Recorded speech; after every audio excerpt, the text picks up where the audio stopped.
right. Okay, an average of 3.5 for Wednesday, and now has become little bit of a tradition. I say that because we did it last week. We're going to end with a Christmas film, a Christmas movie. Last week it was the Guardians of the Galaxy Holiday Special, and this week we are going to be talking, or shall I say? I say we. Sharon, you are going to be talking about the experience you had, the evening you endured watching Christmas at Mistletoe Farm. Yeah. You waited all this time for this moment, Sharon. This is your moment. Go for it. This is my moment. I should be doing. Yes. There are some days when you can spend almost as long looking for something to watch on the various platforms as actually a program lasts, I have found. And I think Yes. on this particular evening, I just went, oh, just watch something. So I watched Christmas at Mistletoe Farm, and there is a plot in there. The plot is basically a a widowed father of I.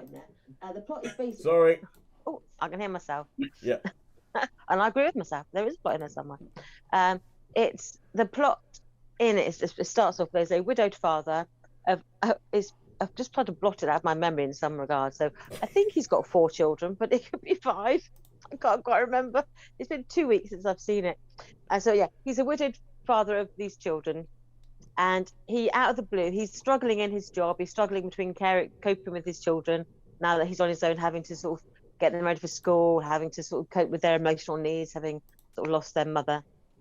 And he's got a quite high pressured job where they have no regard for family commitments. It's like, this is the job you have to do and do it. And you have to shut your life out of your working experience, blah, blah, blah, blah. And so out of the blue, he gets an email to say that he's inherited this farm, Mistletoe Farm, in the middle of nowhere. I believe it's in the middle of nowhere, Yorkshire, but I could be wrong. Anyway, Oh, so this is English. English, yeah. Oh. It's Oh, an good lord. English Christmas film. Yeah, so Okay. he packs his children up and he goes to this English village. As in all of these films, all villages are inhabited by a mixture of odd bods and eccentrics. And so he meets all the odd bods and eccentrics who live there. They have a country and western obsession and knitting obsession and quirky animals and a quirky vet and all sorts of things going on. And basically, there is a conflict in there. Oh, about his he decides that he can't really cope with the farm and he might have to sell it. And then you get these weird estate agents who turn up and who get like savaged by goats and things and terrorized on a farm, as only people from urban environments can be terrorized on a farm. There's a sheep, all that sort of thing. So Especially in Christmas movies.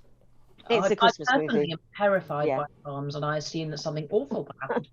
We saw those programs as a child, all the awful things that could happen to you, the public safety films. You probably weren't as traumatized as I was, because in the 70s they were really seriously disturbing films. But anyway, so then there's this odd chap who lives on the farm who's like this quirky, eccentric half-wit. So and so. Yeah. Yeah. So he's like the comic relief heart of the film. Anyway, it's just so tedious. This is so far it sounded like the film version of Clarkson's Farm. Yes, I think they probably were trying to exploit that. It's almost like the people who made Nativity hadn't seen the first sort of 2 or 3 films. They'd gone straight to one of the 4th sequel and thought, I'll make a film based on that sort of originality.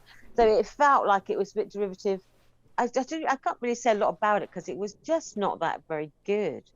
I mean, the humor was a little bit forced. The situations were contrived. The heart of it, the sentiment was laid on with a trowel. It was okay, but I couldn't say it was, it's going to be up there with Alf and Nativity as a modern Christmas classic. I mean, the first Nativity film, which I think is, still stands up, even though it's sort of aging a bit now. But the others were like Triton Pants. But this one, I think, is Triton Pants, really. So I can't say a lot about it other than if you are desperate to watch something, it would accompany your snooze quite happily on a Sunday afternoon. but I wouldn't go out of your way to watch it. So I would be kind and give it a 2. Okay, so what platform was this on? This was on Netflix. Just so we know exactly how to avoid it. Excellent. So that is a 2 for Christmas at Mistletoe Farm. So so is this the kind of film that the before the streaming people came along? There was a channel somewhere in Sky just called Christmas movies. Oh, Or Oh yeah, you'd I was find it gonna on say there. this is Hallmark movie-esque, but Yeah. it sounds worse. A Yeah. British one. They are the odd quirky British Christmas film. They do pop up every now and then, and it sort of comes in that. I mean, it's nowhere near as polished as the American Hallmark films, but not quite so saccharine. I mean, there is they have shoehorned a sort of romance in it, but that's not the center of the story. It's about this man sort of finding himself in this rural idyll, really, rather than having to struggle on in the urban rat race. Let's go to the country and everything will be okay. Oh, There's yeah, all these that's not a trope at all. Never seen that. Never seen it before. Yeah, and all these quirky village folk who would be committed in any other circumstance. They're the heart and soul of jolly old England that never existed. So it's a complete fantasy in that it's someone's idea of a world that probably never did exist and never would exist. It's like a pure fantasy. Yeah. And everyone was like, it's a bit panto. I think everything was a bit. I suppose it is the equivalent of like a panto. But a film version. All right. Cool. Which does bring us nicely back to nativity.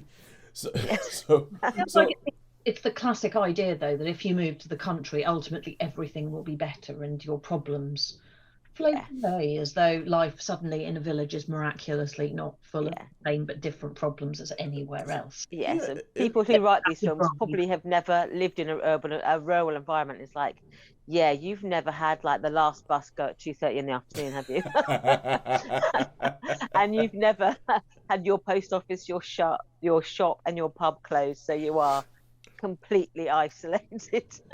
And on the Isle of Wight, nothing is that far, but there are villages where they're not served by any buses anymore, and Yeah. the shop is closed, the post office is closed. They may have a pub that's become a gastro pub, so none of the locals can just stroll down there and have a pint anymore because you And have a to book fag. 3 weeks in advance. Yeah, you've got to book 3 weeks in advance to sort of have a gastro meal.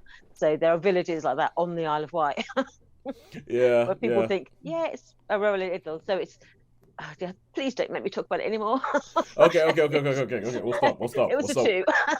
Okay, it's a 2. A 2 for Christmas and Mistletoe Farm. Yeah. 2 for Christmas and Mistletoe Farm. Okay, cool. We'll stop.